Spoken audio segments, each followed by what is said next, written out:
play as well. Who's going to catch the ball, Todd Bowles? Well, we have depth. You know, anytime you lose quite a few guys at one spot, you got to worry a little bit. But we got guys that need to step up and make plays, and we kept them around for a reason, so they just got to go in and perform.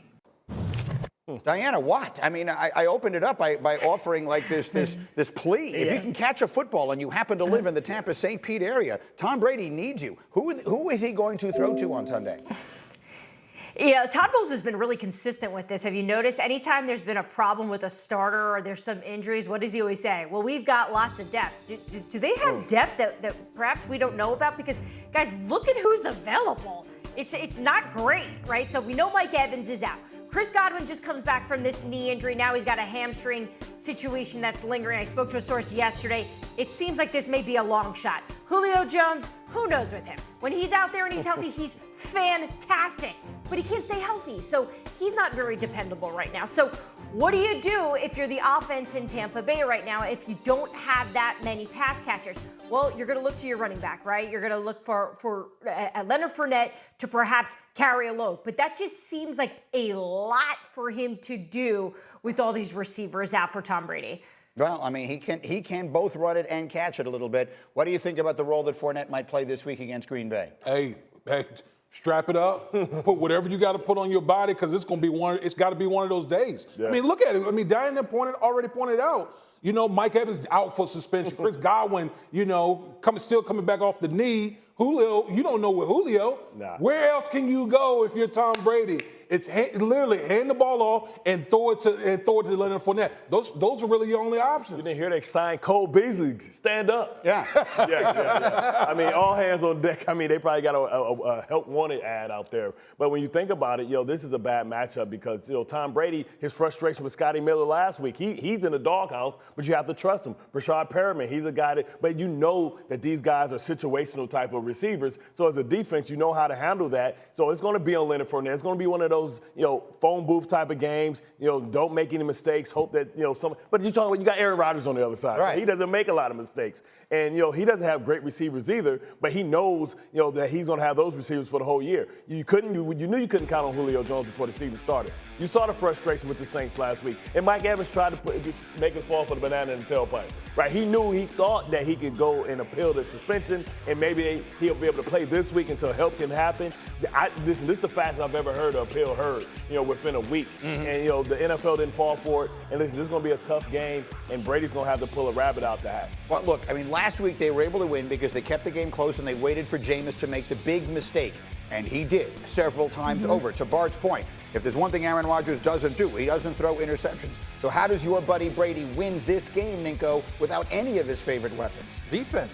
The Tampa Bay defense. If the Tampa Bay Bucs can get after Aaron Rodgers they have 10 sacks. They're leading the league in sacks, and they're blitzing the quarterback. They're getting after quarterbacks. So sometimes you're going to have bumps in the road. You're going to have injuries. You're going to have an offense that's wounded. Yeah. So you win with your defense. They're playing a Packers team that has an offensive line that we've been saying has question marks across the board. So you have a defense that's playing well. They're getting after the quarterback. I really think they're going to get through this injury bug. It happens. Sometimes during the season, mid-season, end of the season, you'd rather have it happen to you early in the season than late in the season when they're trying to make a playoff. But Green Bay's defense is just as good. Who are you even going to waste Zaire Alexander? Defensive battle. Who are you going to waste Zaire Alexander on? So now that means 8. I'm putting 9 in the box. I'm not afraid of whoever's out there on the outside. So you talking Beasley? Listen. Who can handle the blitz better? Brady or Aaron Rodgers, who's more athletic? I don't know. He played Tom a lot. Did he handle the blitzes okay?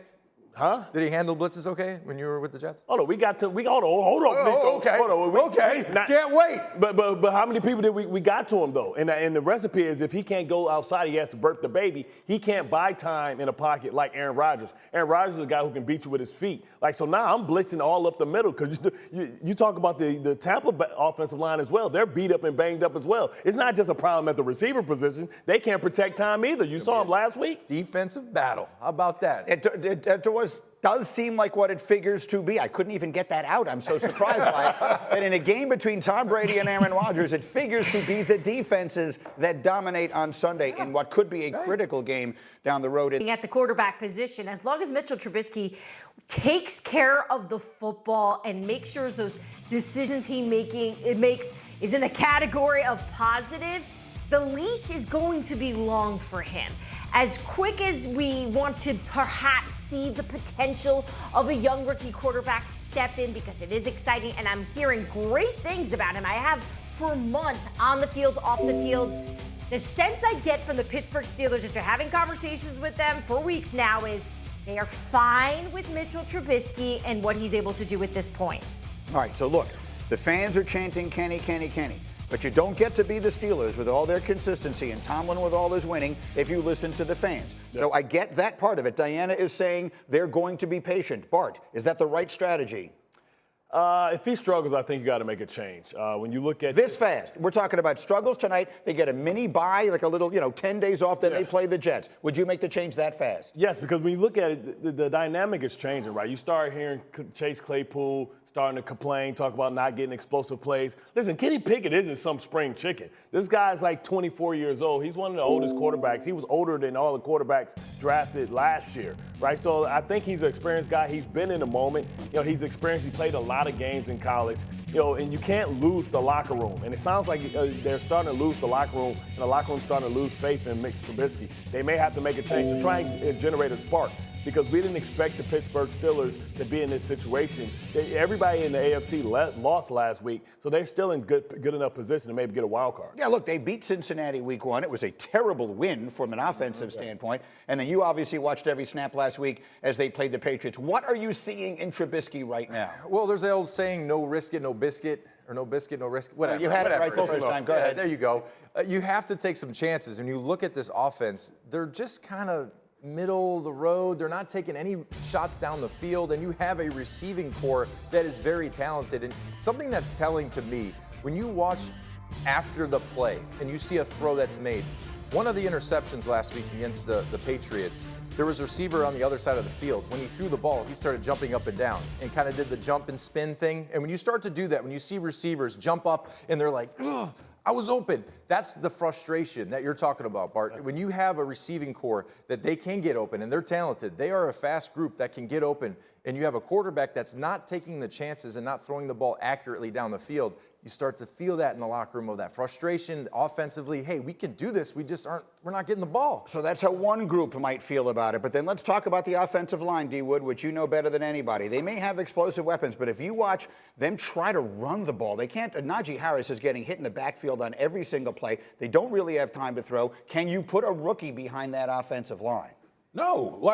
That's the biggest thing. It's like, much we sit here and talk about Mitchell Trubisky, they have bigger problems than Mitchell Trubisky. Is the offensive line up front. Those guys can't move my son, okay? They can't move my 10-year-old son right now trying to run block. And that's a big problem for the Pittsburgh Steelers, because the Pittsburgh Steelers, their identity always want to impose their physicality on you. They want to run the football. You got a first-round pick in Najee Harris in the backfield, and you can't even use him to run the football. So we can sit here and talk about Mitchell Trubisky. That's fine. That's great for television.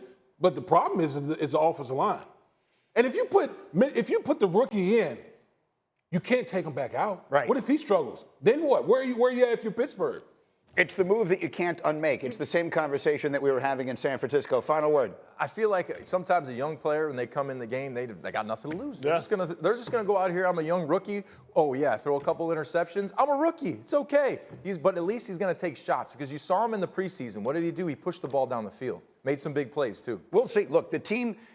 Right now, it looks like they think their way of winning is by playing defense and not making mistakes on the offensive side. It worked week 1. They turned Burrow over repeatedly. Yeah. It didn't work week 2. We'll see how it works against Jacoby Brissett. Not the same defense without T.J. Watt, right? He sets the table, so not without him. So now you got to get more of a balanced attack to try and get W's. Once again, Diana was right. Next stop is Tampa Bay. Buccaneers wide receiver Mike Evans. His 1-game suspension has been upheld for what happened with him and Marshawn Lattimore. You all saw it. He came running off the sideline and smashed into Lattimore right there. Can't do it. Evans will miss the game against the Packers this week, and it looks possible that Chris Godwin and